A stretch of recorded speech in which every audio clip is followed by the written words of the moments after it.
Bien, vamos entonces a dar inicio a las preguntas entre los ponentes.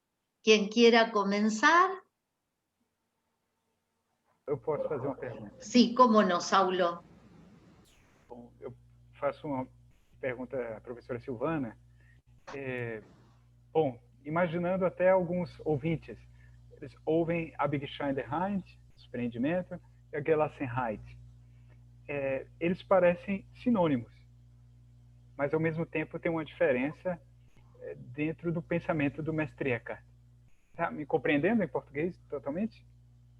Hay un par de palabritas que no alcancé a escuchar. Sim, então vou repetir. Gelassenheit E Gelassenheit e Abigscheiderheit, dessaciamento.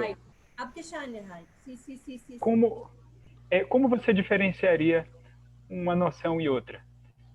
Hay una... sí, creo haber comprendido. En realidad son términos correlativos, están asociados, porque la Gelassenheit, el desapego, es el resultado de la Abgeschiedenheit. Ab implica un movimiento de desprendimiento. Cuando yo tuve un periodo viviendo en Alemania y la familia con la que vivía, le decían al perro cuando estaba echado sobre la alfombra, ¡up! Para que se levante, para que se desprenda del suelo, ¿ya? Claro, ¡up! Bueno, ese movimiento del perro que se levanta de la alfombra, se incorpora, es lo que está implícito en la Abgeschiedenheit, un desprendimiento, una separación, un movimiento hacia arriba que nos desprende. Scheiden justamente es eso, separar, ¿verdad? Y eso es lo que nos garantiza la posibilidad de llegar a la Gelassenheit, lassen, dejar, abandonar, ¿ya? O sea que son términos correlativos. Obviamente Eckhart los usa en el mismo contexto.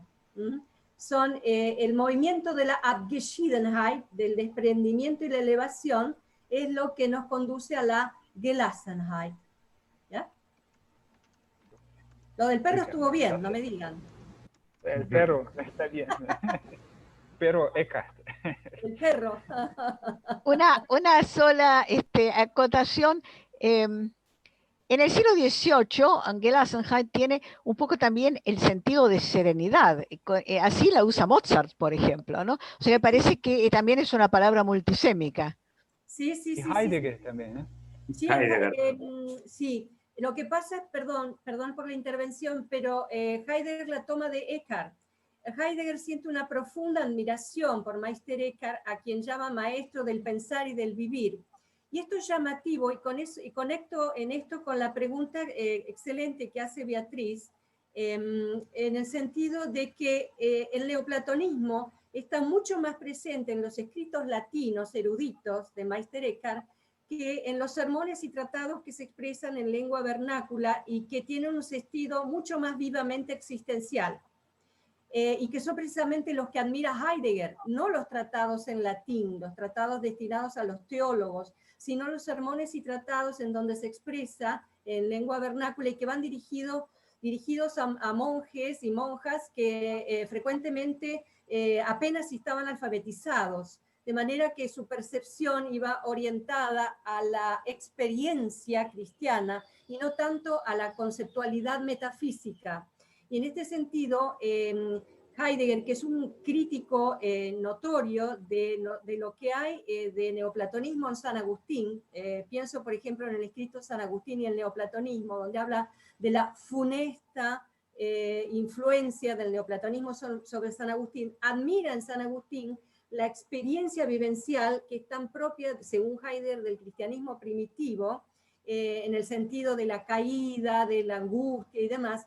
Y lo mismo sucede en el caso, paralelamente en el caso de Meister Eckhart. Heidegger admira profundamente lo que hay de facticidad, de vivencia cristiana profunda, y en cambio se desentiende, prefiere dejar al margen todos los elementos de metafísica neoplatónica. Si me permiten, para que quede grabada, voy a leer la pregunta de Beatriz, porque quedó la respuesta, pero no la pregunta. Más allá de que Eckhart no comparta el estoicismo, sí recibe de una línea neoplatónica. ¿Qué relación hay entre su Gelassenheit y su metafísica neoplatónica? A lo que la doctora Silvana Filippi acaba de responder. Gracias. Heidegger no tiene ninguna relación. Entonces por un lado, la experiencia del cristianismo primitivo, la experiencia vivencial fáctica, y por otro lado, una metafísica heredada que convendría dejar al margen. Eso es discutible, pero es la opinión de Heidegger. Bien. No sé si hay alguna otra pregunta entre los expositores. Sí. Yo Sí. tengo una especie de pregunta. Tengo entendido que Eckhart fue el lector de Margarita y de hecho toma varias cosas de su pensamiento, las extrae de ellas. Y en este sentido, una de las cosas que a mí me interesaba interrogarme en Margarita es cómo se vincula esta cuestión del anonadamiento, ¿no? ¿Cómo es? Incluso este desprendimiento, ¿no? Soltarse, ¿cómo se vincula eso con justamente una experiencia de carácter existencial donde está en juego la práctica y básicamente el hacer, ¿no? Porque uno pensaría, bueno, si hay una retórica, ¿no? De el desprendimiento, si hay una retórica de esto que el aniquilamiento de la voluntad, ¿no? Que me parece que es común a ambos. Entonces, una cuestión casi natural sería pensar, bueno, acá hay una especie de tendencia a abandonar todo tipo de praxis concreta. Pero en Margarita yo veo claramente que no. Y hay una expresión que a mí me gusta mucho, que es que el alma no es que deja de obrar, pero en todo lo que hace, lo hace sin ella, porque es amor quien actúa en el alma sin el alma misma, ¿no? Entonces pienso que acá el punto fundamental no es este aniquilamiento de la voluntad, ¿sí? Que es el anonadamiento, podemos decir, del yo, ¿no? O del centro activo de la vida. Pero eso no implica un dejar de obrar, ¿no? Y pienso que en el texto, que justamente en el Gelassenheit de Heidegger, él plantea el concepto para pensar el vínculo con los objetos técnicos, ¿no? O sea, no ser absorbido por los aparatos y tener un uso, digamos, sereno del ambiente técnico. Entonces, la serenidad, y aparece la Gelassenheit, aparece como un concepto del uso, ¿no? Entonces, lo que en principio podría parecer un desprenderse y alejarse del mundo práctico, es más bien todo lo contrario, es una forma correcta de hacer uso del mundo práctico. Y me parece que, tomando esta idea de Heidegger, en Eckhart no lo he podido examinar, y vinculándolo con lo que he estado viendo en Margarita, les quería preguntar si digamos, en Eckhart podemos afirmar algo parecido, ¿no? ¿En qué medida la Gelassenheit implica o no un seguir en este mundo y seguir actuando, pero de otra manera? Sí, cualquiera de los dos que quiera responder, o los dos. Muy brevemente, porque Saulo mencionó el tema. Lo que pasa es que en la rapidez de la exposición tal vez no se hizo muy patente. La lectura peculiar que Meister Eckhart hace del pasaje que refiere a las actitudes de Marta y de María frente a la visita de Jesús. María siempre aparece en la tradición como la contemplativa, la privilegiada, y Eckhart hace una lectura inversa y dice: la privilegiada era Marta, porque podía seguir sirviendo al Señor, supongo, lo atendía, servía la mesa, y no obstante lo escuchaba. Es decir, Meister Eckhart tiene una profunda valorización de la acción, de la vida práctica. Inclusive él mismo la llevó, digamos, en su propia vida, tuvo que cargar con numerosas actividades. Y creo que resulta interesantísima esa vinculación que ha hecho Ernesto entre, digamos, el tema de la técnica, nuestra actitud ante la técnica. No se trata de un rechazo hacia la técnica. Meister Eckhart dice, no se trata de dejar de obrar, sino de obrar de otra manera. Incluso hay un pasaje bellísimo donde él dice, si alguien estuviese sumido en la más elevada contemplación y vinieran a avisarle que una persona enferma pide una sopita, el término es encantador, es tierno, sublime, una sopita. Dice, con gusto esa persona debería incorporarse e ir a atender al enfermo, dice, porque quien abandona lo más elevado por amor lo recibe con creces. Yo creo que es un tema, más allá de que, bueno, quizás aquí no hay mucho tiempo para extenderse, pero un tema extraordinariamente interesante para conversarlo trasladado a nuestra época. Es decir, nosotros que vivimos en esta vorágine de actividades, ¿qué actitud deberíamos tomar? ¿Hay que retirarse o bien hay que seguir en la vida práctica con otra perspectiva? Meister Eckhart es un pensador profundamente interesante en este sentido. Ernesto, se não for possível ler nenhuma obra mais de Eckhart e sobrar apenas o Sermão 2 e o Sermão 86, em que ele interpreta a passagem de Marta e Maria, basta. Assim, para mim, assim, se você puder ter acesso a esses dois textos, esses para mim são como são duas pequenas obras-primas do Eckhart, em que ele interpreta a passagem de Lucas, né, em que Marta e Maria estão servindo Jesus. Uma está ali aos pés dele, contemplando, e a outra está servindo. E Marta fica um pouco chateada, assim, Jesus, peça que Maria se levante para me ajudar a servir. E ele pede, Marta, Marta, tu te ocupas com muitas coisas, calma, Marta. E muitos, na tradição teológica, interpretaram que Jesus, na verdade, estaria favorecendo Maria para dizer que a atitude contemplativa, a vita contemplativa, é que seria a melhor. E Eckhart faz uma interpretação muito original para dizer que Marta, ela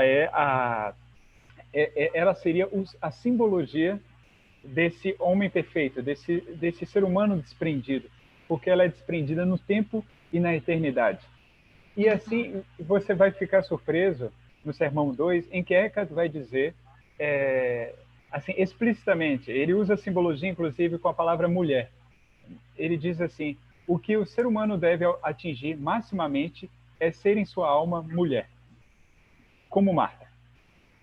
Mulher porque ele diz assim, o ser humano deve frutificar. E não só a todo momento. Ele faz toda uma simbologia interessantíssima, que eu acredito, até vou dizer, que Silvana pode achar curiosa a minha observação, mas eu não acho que Marguerita seja leitora de Eckhart. Eckhart que é leitor de Marguerita. Inclusive, historicamente, ele foi convocado, a princípio, em 1305, para a condenação de Marguerita em Paris. E abandonou essa condenação. Ele não quis seguir adiante. Então ele leu esse tratado que você apresentou hoje. Eu acredito que tenha provocado existencialmente Eckhart, que já era uma figura tão ativa como Silvana falou, tenha provocado algo muito forte. Bien, no sé si hay alguna otra pregunta entre los tres. No, bueno, yo por ahí de vuelta a compartir una apreciación que hacía en Margarita y también preguntar cómo sí. Ven la cuestión en Eckhart, porque bueno, está este problema de, digamos, la apatía, la apatía en el sentido de esto. En Margarita ella reitera constantemente que el alma no se cuida ni de honor, ni de riqueza, ni de esto, ni de aquello. En cierta ocasión puse una imagen que a mí me parece como bastante intensa, que es comparar al alma anonadada con un borracho, ¿no? Que anda por la vida, digamos, de una forma totalmente descuidada y que lo que hace le da exactamente lo mismo, ¿no? Entonces yo cuando pienso esto en relación al problema de las pasiones, lo que empecé a pensar es hasta qué punto, digamos, si se ha perdido de esta forma tan radical, si de lo que se trata es de perder el yo en cierta medida, ¿no? O por lo menos anonadarlo, esto es totalmente discutible lo que estoy diciendo, ¿no? Pero si de lo que se trata es de desprenderse de este sí mismo, ¿hasta qué punto uno puede, de alguna manera, considerar que hay una apatía? Porque no hay un sujeto que esté, de alguna manera, teniendo la posibilidad de sentir o no sentir.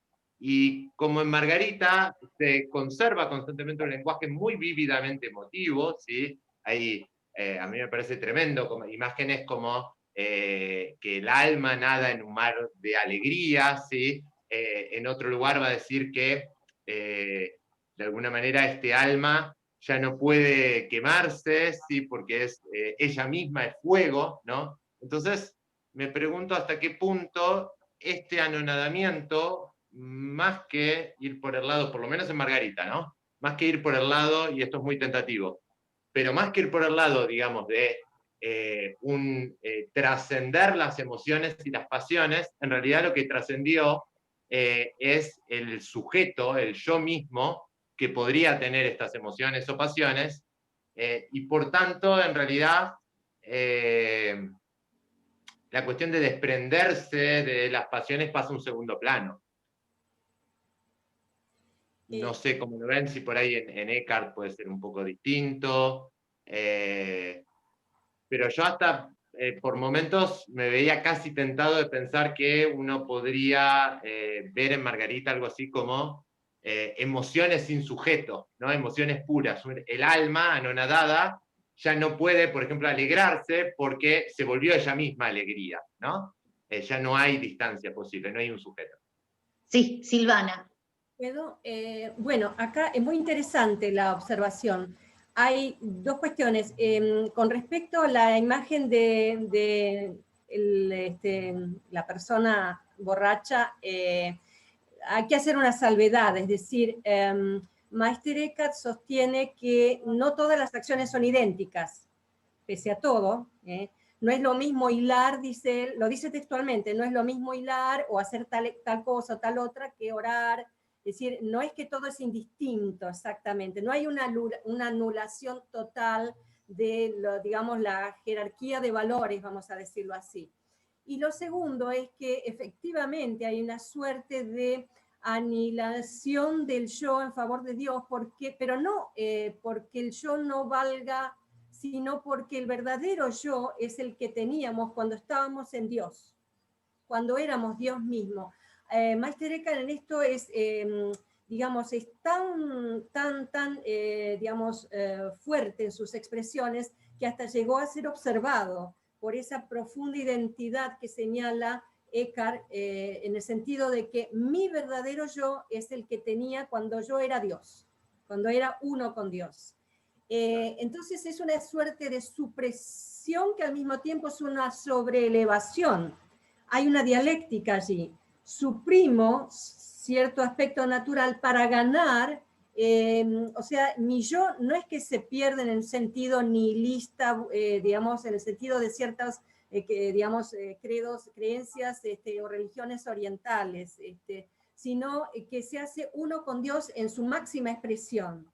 Entonces, la acción tiene valor, no todas las acciones son iguales, pero es cierto que mi verdadero yo es el que tenía cuando era uno con Dios, y a eso tiende a volver Eckhart. Una sola acotación más, que Eckhart no usa el término apatheia, pero yo me he tomado la licencia de introducir ese término porque fue usado en algunas ocasiones por monjes cristianos, no Eckhart en particular, pero sí es un término que está presente en el cristianismo primitivo. Claro. Bien. Claro, bueno, también una pequeña salvedad, porque si no puede, o sea, es medio confuso lo que dije.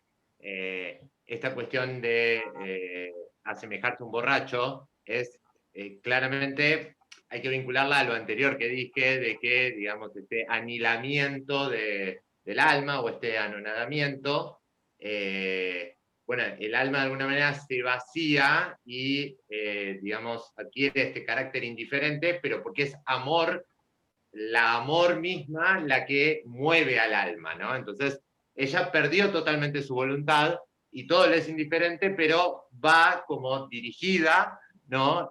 Por amor, ¿no? En este sentido, obviamente, digamos, el camino espiritual de Margarita no podemos compararlo directamente con el accionar, digamos, irracional o espontáneo de un borracho, ¿no? Porque falta todos estos pasos, y de hecho Margarita es muy interesante como ella propone que, de alguna manera, esta forma anonadada de actuar viene después de haber cumplido a rajatabla, ¿no? los mandamientos, haber cumplido a rajatabla las normas eclesiásticas y después de haber buscado la virtud, ¿no? Es un tercer momento, pero claro, no es directo, ¿no? Pero claro, por ahí podemos notar un cierto contrapunto, porque a mí me parece, y también esto es muy criticable, discutible, que en Margarita hay como una tendencia más a pensar una destitución directa del yo. No una restitución de un yo originario, y una destitución directa en el sentido de que, bueno, pasa a no diferenciarse de amor. Perdón. Sí. No sé, Saulo, si no, tenemos dos preguntas, la primera de Celina Lertora y la segunda de Beatriz Reyes Oribe. ¿Sí? Gracias. Bueno, en primer lugar, y tenía una pregunta también para Silvana, y era que yo no recordaba haber visto en textos de Eckhart el término apatía, pero bueno, ya lo aclaró, de modo que esa pregunta la suprimo. Bueno, con respecto a Margarita, yo quisiera decir varias cosas, porque he estudiado ese tema y lo he investigado, tengo publicaciones, organicé simposios, y me parece que en líneas generales hay un problema bastante serio, interpretativo del espejo, porque desde que se puso de moda Margarita en la posguerra, hubo una luz de trabajos provenientes de la sociología, del feminismo, de la historia, de las letras, y todo esto cubrió algo que parece importante, y después se vio que es importante analizar, que son las fuentes filosóficas de Margarita. ¿Por qué?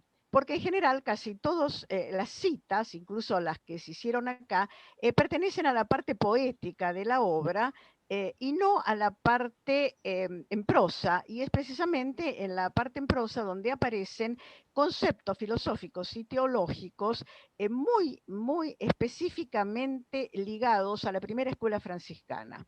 Esto no es solamente algo que haya investigado yo, naturalmente, aunque sobre eso escribí, sino que lo han investigado otras personas.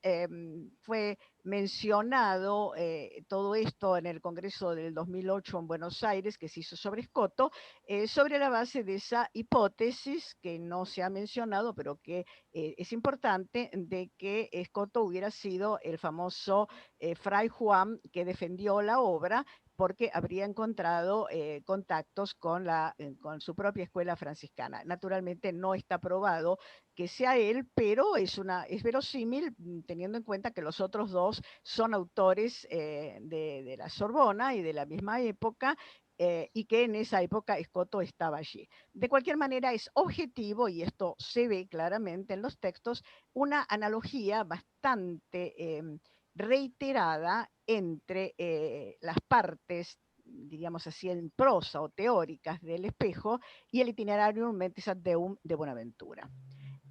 Son tantas y tan, digamos, concretas, que parece difícil que eso sea una mera coincidencia.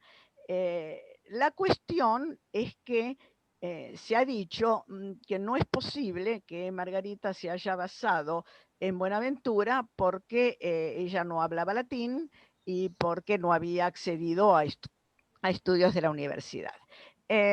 Con respecto a que no hablara o no conociera latín, es bastante discutible, puesto que no era necesario ir a la universidad para conocer latín. De hecho, cualquiera que tuviera un clérigo, que casi todo el mundo lo tenía en su familia, y además también todos los rituales eran en latín. Y con respecto a no conocer la obra de Buenaventura o de otros autores de la primera escuela franciscana, esto también está bastante, digamos, trabajado. Pareciera que muchas beguinas en Francia tenían acceso a textos de la primera escuela franciscana y en concreto de Buenaventura, porque existían copias de tipo florilegio. La importancia de los florilegios en lengua vulgar ya ha sido muy estudiada, entre otros por Jacqueline Jammès y su grupo en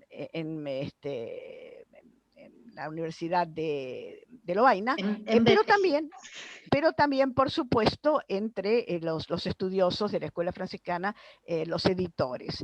Por lo tanto, me parece que aquí hay un punto muy importante, y es que esta reflexión sobre la despedida a las virtudes no puede ser vista como una tensión entre el amor y la razón, porque si es como parece ser que el Itinerarium es una fuente del conocimiento de Margarita, entonces esa interpretación no se sostiene, porque el mismo Buenaventura llama a su Itinerarium mentis, no animae. Es decir, no hay en la primera escuela franciscana ni en Buenaventura esa tensión. Lo que en todo caso hay es sí una superación. Pero una superación, ¿en qué sentido? Que la teoría de las virtudes, incluso de las virtudes religiosas y teologales, es una forma de ascesis. Entonces, en la tradición que sigue Buenaventura, la ascesis es una parte del camino del alma hacia Dios.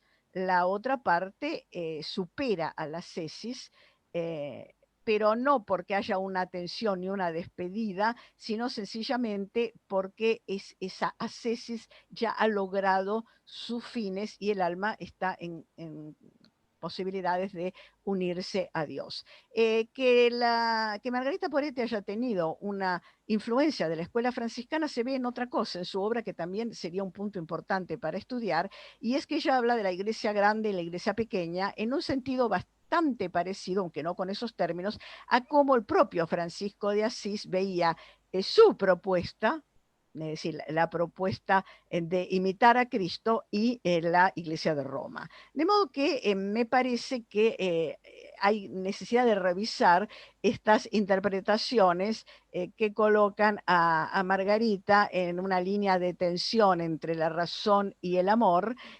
porque su fuente parece haber sido otra, y porque en definitiva su proyecto es un proyecto de elaborar un camino, una vía al estilo de Buenaventura.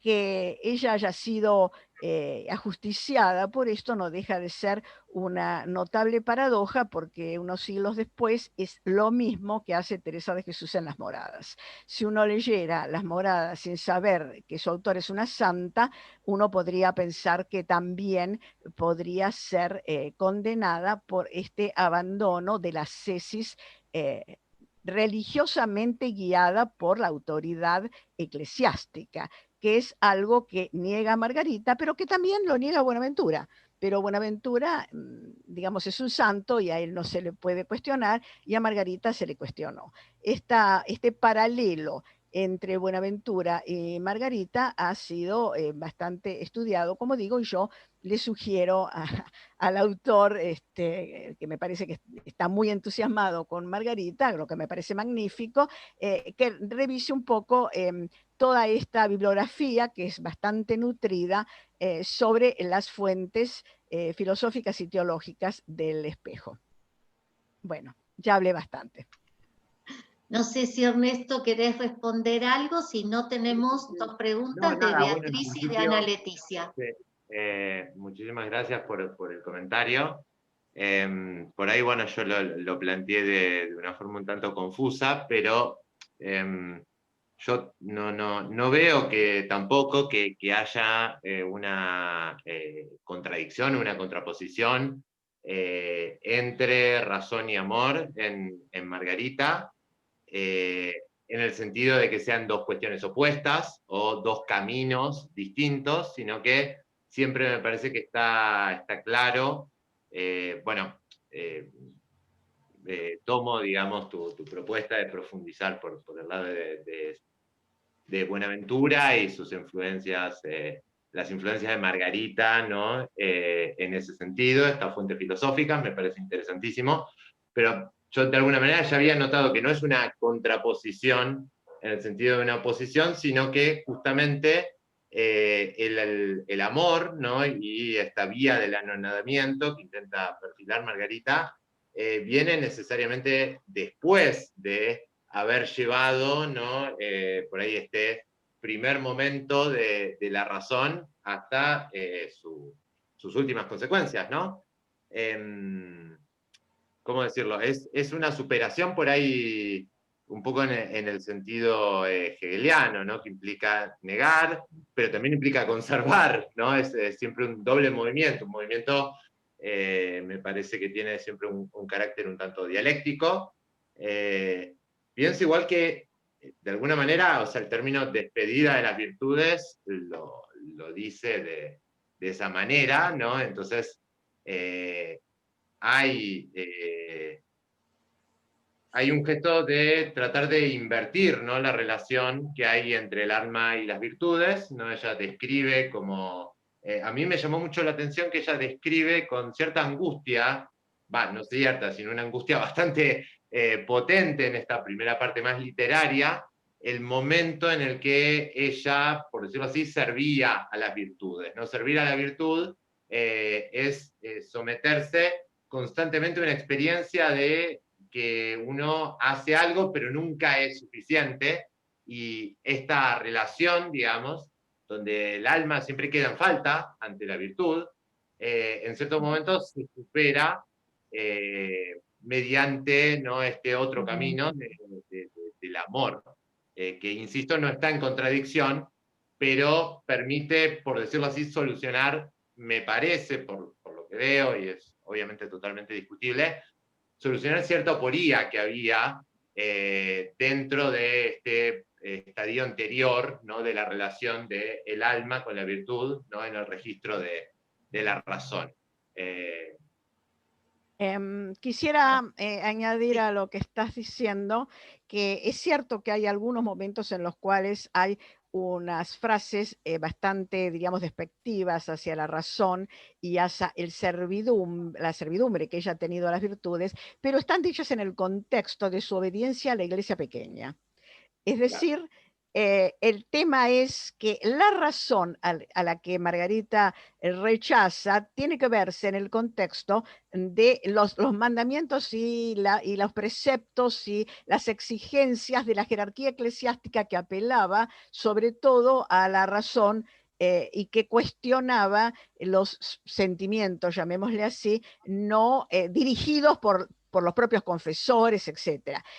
Margarita aparentemente no tuvo un confesor, por lo menos no se sabe que lo haya tenido, ella no hace ninguna relación al respecto, pero los estudios comparados muestran que sí, muy probablemente lo tuvo porque era normal que todo el mundo tuviera un confesor, era una obligación.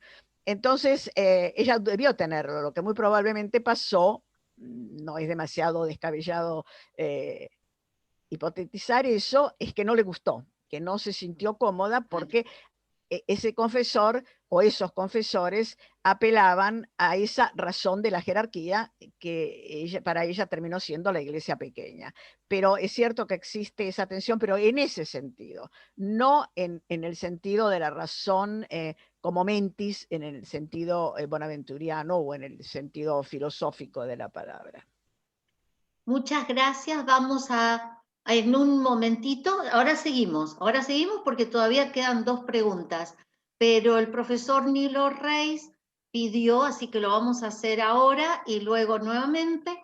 Si pueden, por favor, conectarse todas las cámaras para hacer una foto de este coloquio y jornadas, y ahora vamos a las preguntas y nos volvemos a conectar y seguimos con el debate, porque todavía nos quedan 10 minutos, 15, para esta mesa. Así que si por favor pueden poner las cámaras, así nos tomamos unos minutitos de relax. A ver que Nilo va a hacer la foto, me mandó ya unas muy buenas fotos.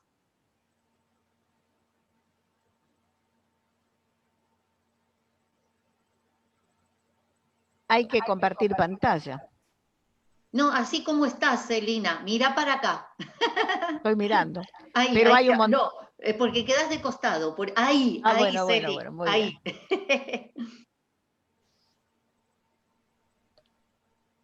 Marconi y a Marina. Marina no tiene cámara, ya me avisó. Marcone, si se puede conectar, y Libertad, si te puedes conectar, y Oscar. Si no, sacala así, luego hacemos otra. Sí.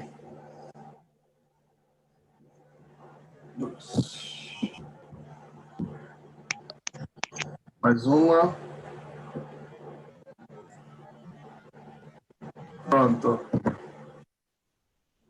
Saquei 2 fotos. Muchas gracias. Bien, volvemos entonces, después de este momento de relax, volvemos al debate y voy a leer las preguntas de Beatriz Reyes Oribe, que hace una aclaración, no una pregunta. Silvana, yo preguntaba sobre la vinculación en Eckhart mismo. Y Ana Leticia, que tiene una pregunta para hacer, y así ya Ernesto sigue luego respondiendo. Sí, con respecto a la muy buena pregunta de Beatriz, insisto, en Eckhart mismo, más allá de la opinión heideggeriana, no se ve tan presente el neoplatonismo en los escritos expresados en lengua vernácula como sí en aquellos que él compuso en latín, como Locus Tripartitum, aquellos que estaban destinados, aquellos escritos destinados a los teólogos, a aquellos que tenían una larga instrucción y que se expresaban naturalmente en latín. En los escritos que son sobre todo los sermones y tratados expresados en lengua alemana, antigua, no se advierte de la misma manera esa marca del neoplatonismo. Más bien hay una profunda expresión de la vivencia cristiana y sobre todo de la vivencia mística.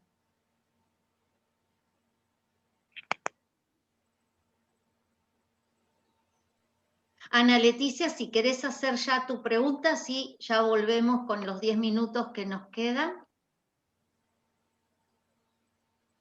Desculpa o som, né? Se for possível e não cair no meio da pergunta, posso fazer depois também. Ok, primeiro, obrigado pelas apresentações, achei bastante interessante, os temas estão bem relacionados, que faz a gente pensar muitas coisas. Então, eu vou tentar ser breve e direta na pergunta, é mais direcionada para a professora Silvana. Muito obrigada pela sua apresentação, me clareou muitas coisas, achei muito interessante.